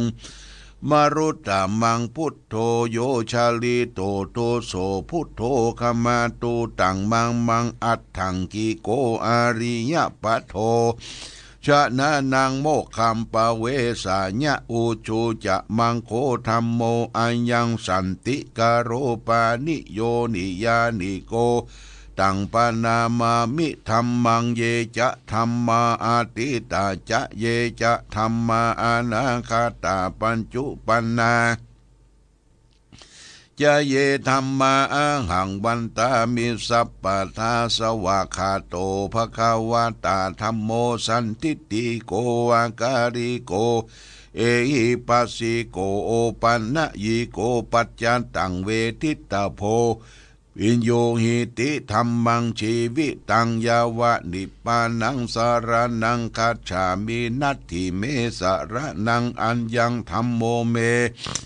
สารนังวรังเอเตนะชัจจวัชเชนาหุนตุเมชัยยะมังการังอุตตมังเขงะวันเตหังตัมมัญจาตุวิตังอาหังวันตามิยะธัมโมโยวะตังธัมเมโยชาลิโตโทโสธัมโมคัมมะตุตังมังสังโฆวิสุทโธวราตาคินายโยสันทินทาริโยสัพพะปรปะหิโนกุเนเกหิสมาธิปัตโตอนัสสโวตังปนามามิสังฆังเยจะสังฆาอาติตาจาเยจะสังฆาอนาคาตาปัญจุปันนาจะเยสังฆาอังหังวันตามิสัพปตาสุปฏิปันโนภะคะวะโตสาวกสังโฆโอชุปฏิปันโนภะคะวะโตสาวกสังโฆยายะปฏิปันโนภะคะวะโตสาวกสังโฆสามิจิปฏิปันโนภะคะวะโตสาวกสังโฆยะทิทัง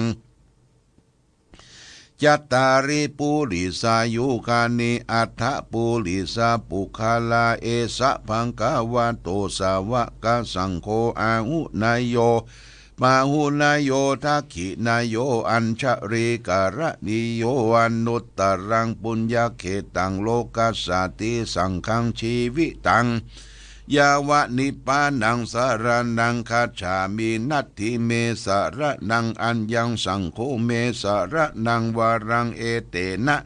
สัจจวัชเชนะหุนตุเมชัยยะมังกาลังอุตตมังเขงะวันเตหังสังกัญจาตุวิทุตตมัง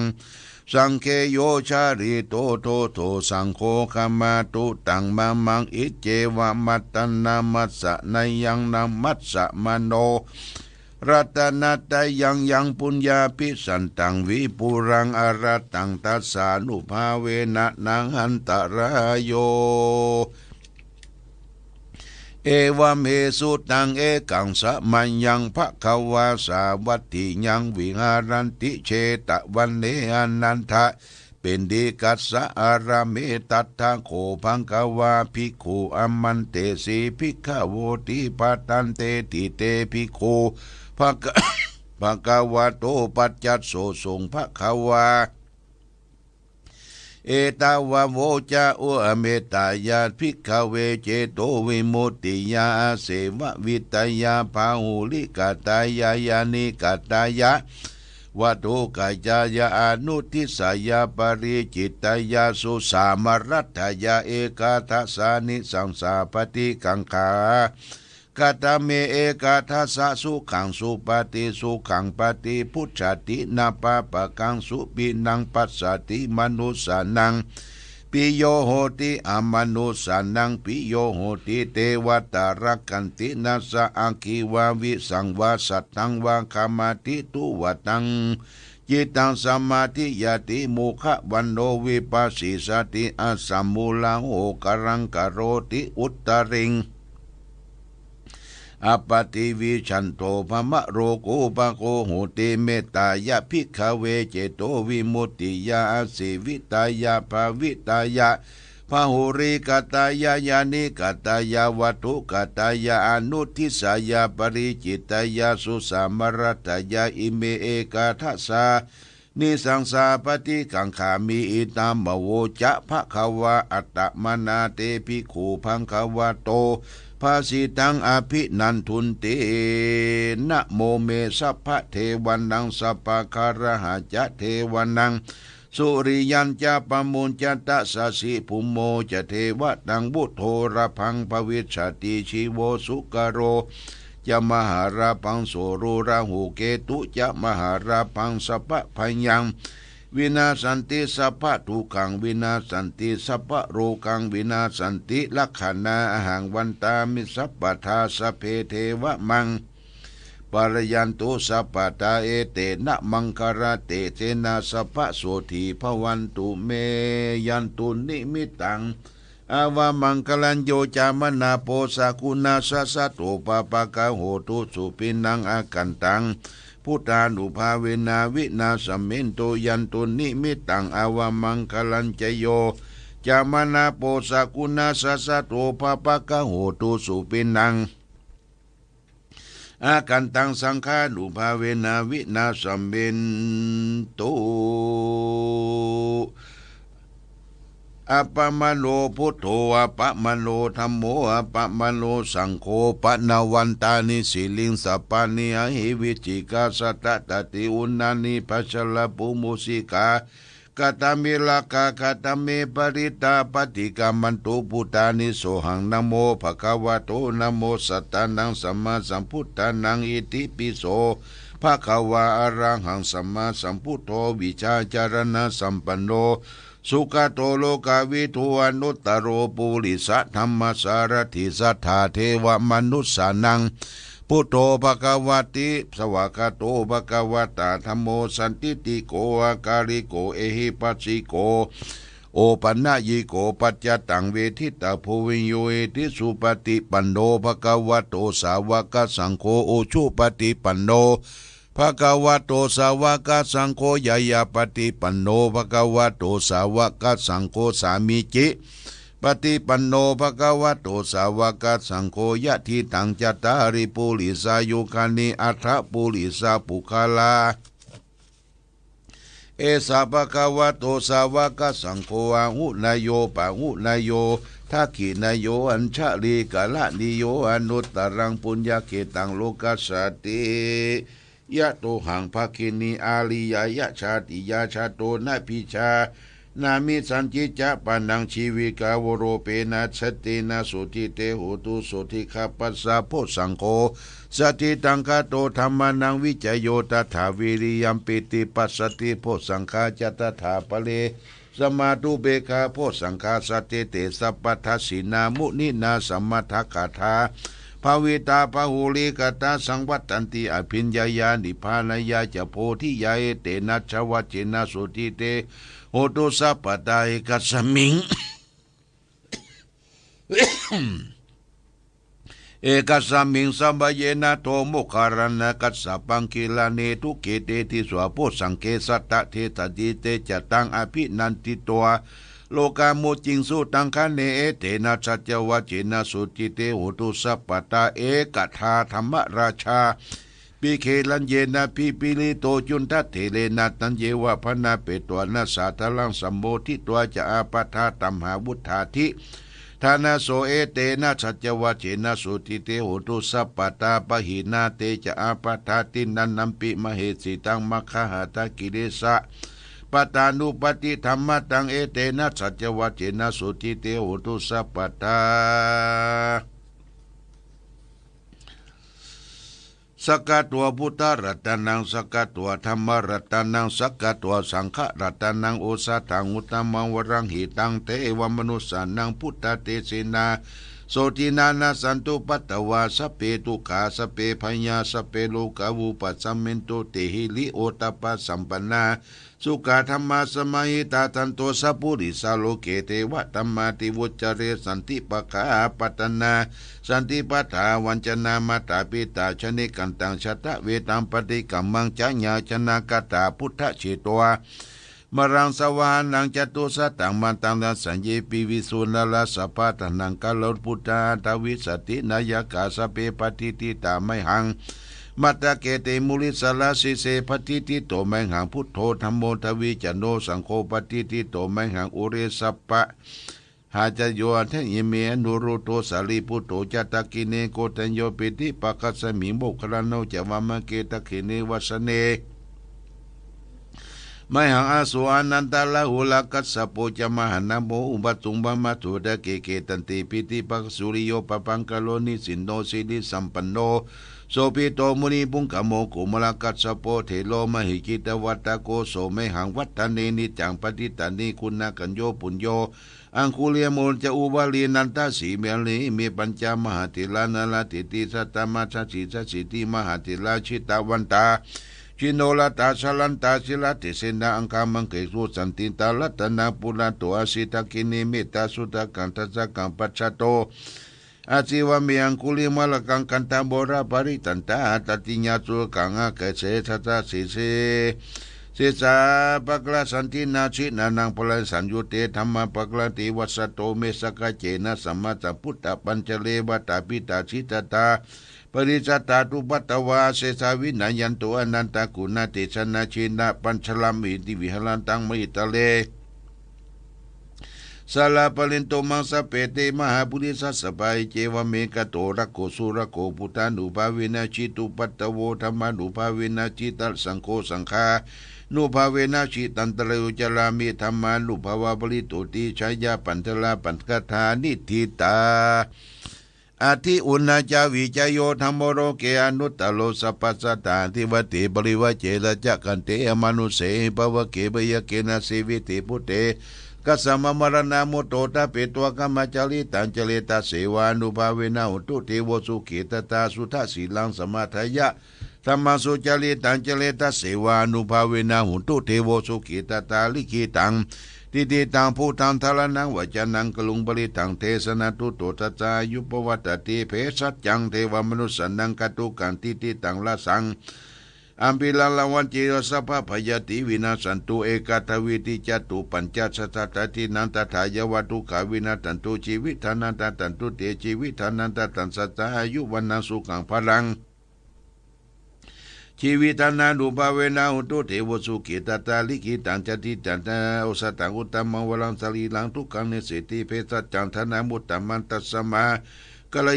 ยังนิจยังสัมปะยังปุญญานิปาลโลกัสสมิปฏิตาโหติปานิดังอิมินาชีวิตตินัตุมากังกิงภวิสติทิขายุกาสัตตาโหตุสกโหทุกสิกิตาโหตุสัพพตาโยโตทัตตาชิกตังศีลวันติตุตติตุนานาทานังวรังทัตวชีวิตทานังมหาปรังเอวังพิธิกาเอสยติตังปุญญสัมปตาตัสสมาทีราปสังสันติปฏิตากตาปุญญติอาทิอุนันจวิจโยนิทิโตอาทิโลเกศิลาคุณโนสัจจังโสริยุตยาเตนะสัจเจนะกหามีสัจจกิริยามนุตลังอวชิตวธรรมะพลังเฉลิตัวบุปเกสิเนสัจจปรวสายาสัจจกิริยามกัสสหังสันติปะขาปัตนาสันติปัตตาวัญจนามาตาปิตาชนิกันตาชาตะเวตาปฏิกัมมันสหเสเจสัจเจกเตมหังมหาปัจจริโตสิกิวัชเสสิโสรสกาลีสานิอุตกังปัตตวยตาสิกิสัจเจนะเมสนุเนสามิสัจจปรมิติทุกขปัตตาจนิทุกขปยปัตตาจนิปยสุขปัตตาจนิโสกาหุนตุสัพปิปิปานิโนเอตาจาสัมมิสัพพตังปุญญสัพพตังสัพเพเทวานุโมทันตุสัพพสัมปติสิทธิยาทานังตัตันสุสัทธายาศิลาลาคันตุสัพพทาภาวนาปิลันตาหุมตุขัจฉันตุเทวตากตาสัพเพปุตตาปรปตาปัจเจกานันจยังอรหันตานาเจตินาลักังปันธามิสัพพโสสุโขพุทธานังอุปโตสุขาสัทธรรมเทศนาสุขาสังคัสสะ สมัคคีสมัคคันังตาโปสุโกคติโยเสโตสเนตัสมิเยโคตาปฏิชายิโนวิชาจารณะสัมปันโนโสเสโตเทวมโนเสเทวตาปฏิอติโตลติมาปฏิจันติมาสันนัตโถคติโยตาปฏิสายตาปฏิพระมโนทัสสะปะหุลตังพุทโธตาปฏิเตสะสาอโรคยาปรมาราภาสันตุติปรมังทานัง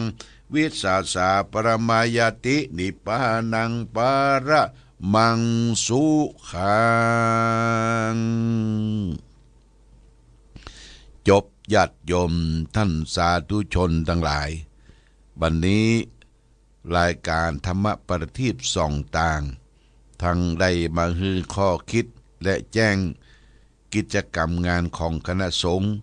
แล้วก็ทำน้ำบนให้แก่ศรัทธาญาติโยมท่านทั้งหลายเสร็จเรียบร้อยขออำนวยอวยพรให้แก่พ่อแม่พี่น้องท่านผู้ฟังทั้งหลายจงได้มีความสุขมีความเจริญมีความรุ่งเรืองปราศจากสรรพทุกข์โศกโรคภัยทั้งหลายทั้งปวงหิเงินได้เงินหิทองเลขทองในวาระโอกาสสงกรานต์ปีใหม่ที่จะมาถึงบกี่วันข้างหน้านี้ขอท่านทั้งหลายได้ประสบสุขโชคดีประกอบไปโดยอายุวันนะสุขะพระเหมือนกันทุกรูปทุกท่านทุกคนโดยเถิด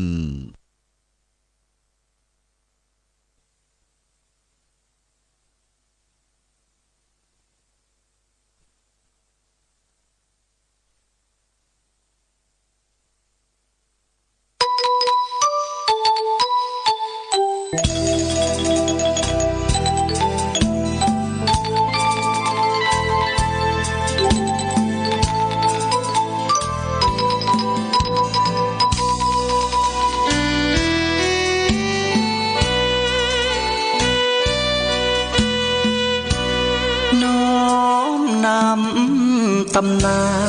นผ่านทุกรุ่นองค์บุญหลวงพ่อแก้วทันตะจิตโตมีบุญญาบารมีมากโขมีพุทโธเป็นที่นำทาง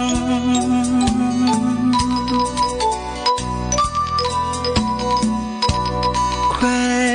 นแดนกำเนิดเกิดมาบ้านสันป่าคาอำเภอแม่อายตำบลแม่สาวของเมืองเชียงใหม่แดนในทินเนื้อลานนาจิตใจผ่องใสเป็นทุนมีการุณมีจิตเมตตาใฝ่หาธรรมะน้อมนำ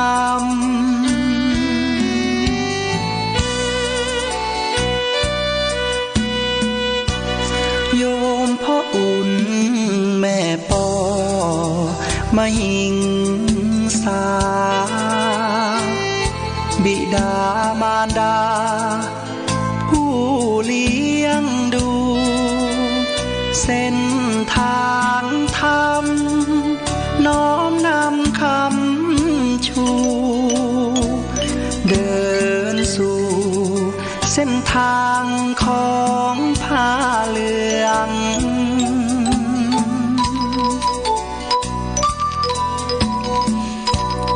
เป็นเจ้าอาวาสวัดพระบาทอุดมน้ำบ่อสาวาน้ำนี้ลือเลืองเป็นเจ้าคณะอำเภอพัฒนารุ่งเรืองฟูเฟืองเทศธรรมปฐกถาหยิบยกอุปมาเมตตาชื่นชีวาญาติโยมผู้ฟังพร้อมพรังญาติโยม ศรัทธา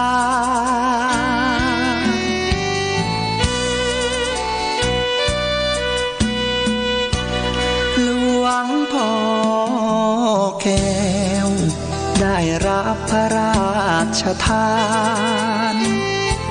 สมณศักดิ์เป็นพระครูสุจิตานุรักษ์นามผู้พิทักษ์รักษาจิตด้วยความดีแห่งนี้เป็นพระนักปกครอง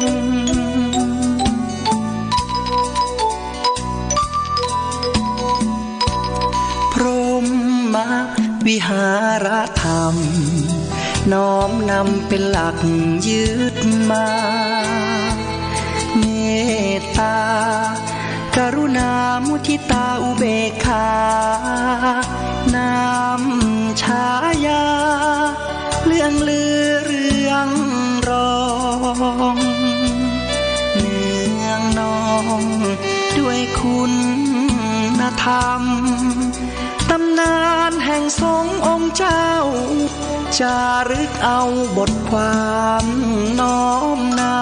ำเลิศล้ำหลวงพ่อแก้วท่านตั้งจิตโต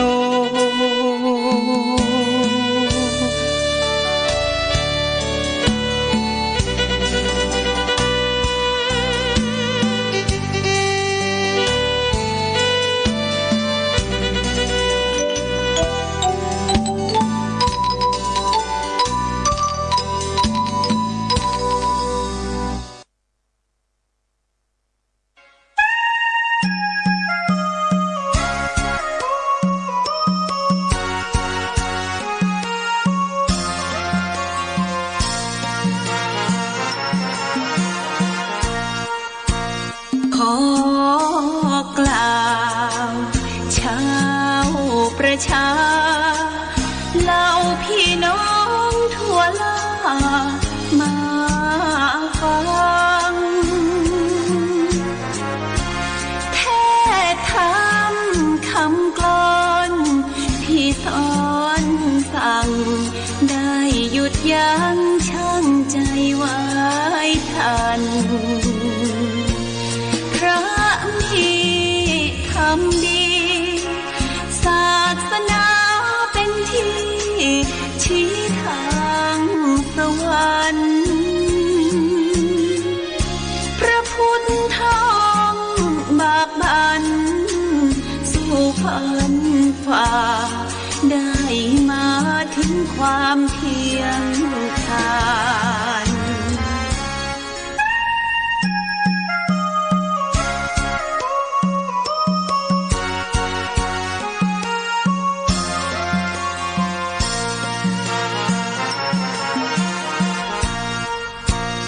รักโลภโกร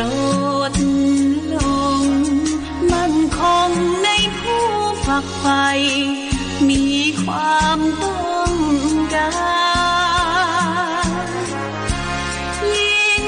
ชายทั่วหน้าที่กล้ากันเชื่อมั่นในหัวใจตัวเองทำดีได้ดีสวรรค์นรกเพ่งเล็งเก่งไปทางไหนชั่วทำง่ายดีทำดีนั้นไปยากเกินไปของคนเขา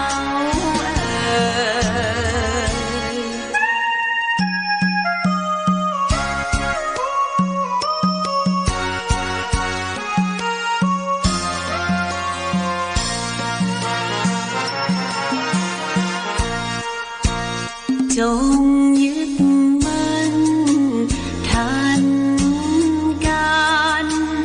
ฝึกใจให้ลูกหลานรู้ทานทำอาน้อมนำจิตใจให้คุ้นเคยอย่าเมินเลยรักษา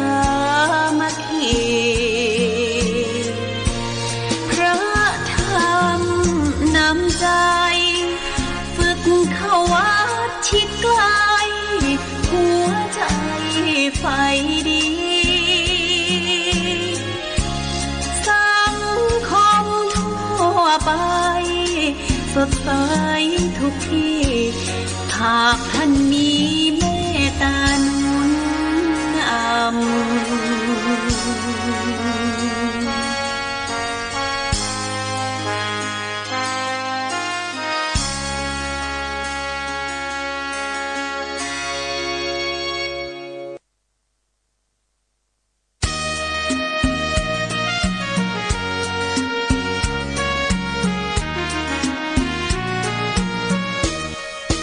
วัด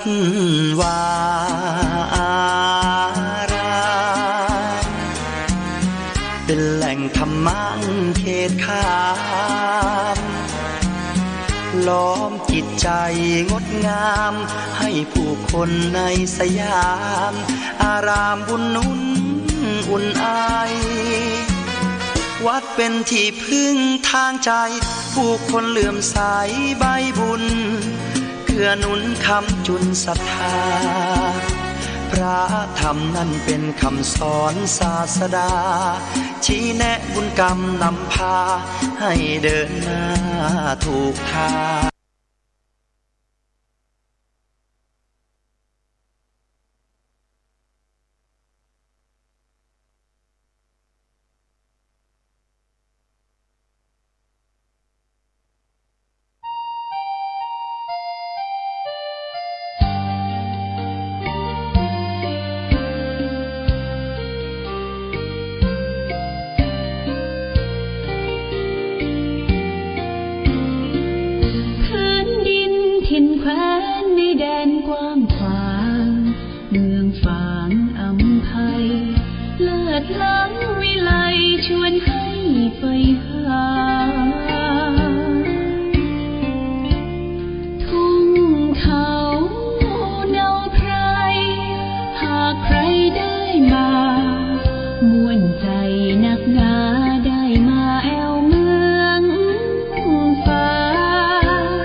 ท่ามกลางลมหนา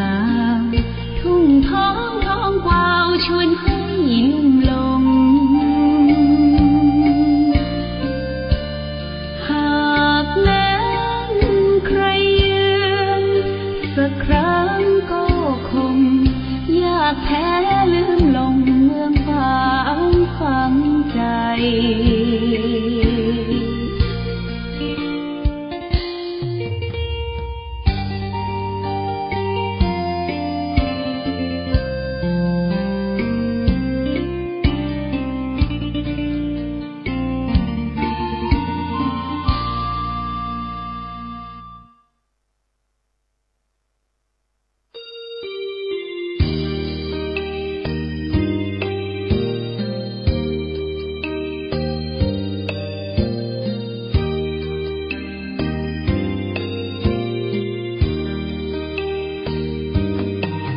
เวียงฟ้างเมืองบุญอุ่นไอถึงชัยประการน้ำกกแม่อ้ายไหลผ่านสองฝั่งสายทานอุดมสมบูรณ์เมืองไม้งามอารามเอื้องหลวงดอกคูณชูช่อรอแสงอรุณเหมือนบุญหนุนนำให้มาแม่ยามนี้ไม่มีเสียงใครสะอื้นสวยสดผู้สาวงามชื่นยามยิ้มละรื่นชื่นในอุราช่างงามพร้อมผุดผ่องผิวพรรณจัญญาช้างเผือกในภูมิพัฒนาเพียงพบศพตาพาใจอาวรณ์พระเจ้าพรหมสร้างสมเวียงชัยประการสืบลูกสืบหลานเป็นตำนานเหมือนดังละค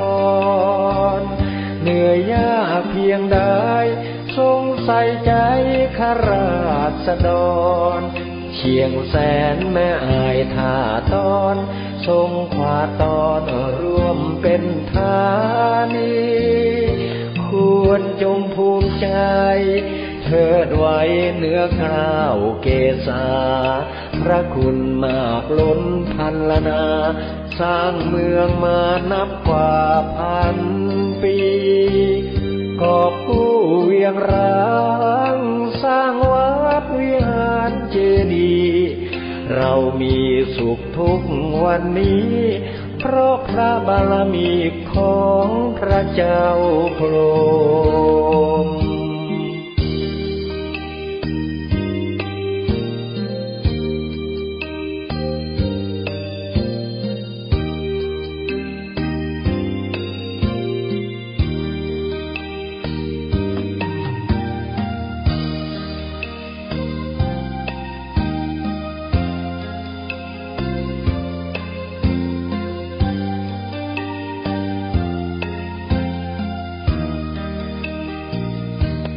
พระเจ้าพรหมสร้างสมเวียงชัยประการสืบลูกสืบหลานเป็นตำนานเหมือนดังละครเหนื่อยยากเพียงใดทรงใส่ใจข้าราษฎรเชียงแสนแม่อายท่าตอนทรงขวาตอนร่วมเป็นธานีควรจงภูมิใจเทิดไว้เหนือกล้าวเกศาพระคุณมากล้นพันละนาสร้างเมืองมานับกว่าพันปีกอบกู้เวียงร้างสร้างวัดวิหารเจดีย์เรามีสุขทุกวันนี้เพราะพระบารมีของพระเจ้าพรหม